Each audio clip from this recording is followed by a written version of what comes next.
too much. That's a sentiment we've heard a lot since the first cases of coronavirus were reported here in the United States, that people are overreacting. Or that it's blown out of proportion. We brought in the division chief of infectious diseases at Spectrum Health to address some of those concerns. News 8's John Damel's live this morning outside of Spectrum. So John, what did he have to say about the scope of this outbreak and the reaction we've seen from it so far? Casey, Teresa, we've heard a lot of people comparing COVID-19 to the flu, and yes, there are more deaths from the flu, so we posed that question to a local health professional. If there are more flu deaths, then are health officials blowing this current outbreak out of proportion? Here's what he had to say. The influenza typically kills 0.1% of people.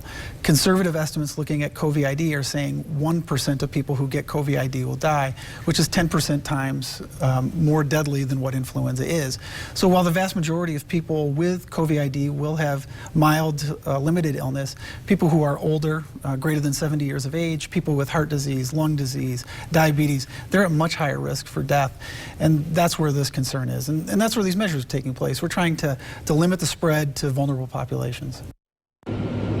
You can help limit the spread by just knowing the symptoms. It'll start off like any other cold, maybe a sore throat, runny nose, or a headache. Then people with COVID-19 will develop shortness of breath, and that's really where the concern is. If you have that, you will want to talk to your doctor. These symptoms can take about 5 days to show up after you've been exposed. And you can watch that full interview with Dr. Lampin right now on our website, woodtv.com. There's a lot more information in there about the virus and the best ways to handle it. And in the next half an hour, we'll be looking at the total amount of cases in the state of Michigan. Reporting live in Grand Rapids, John Damel, News 8.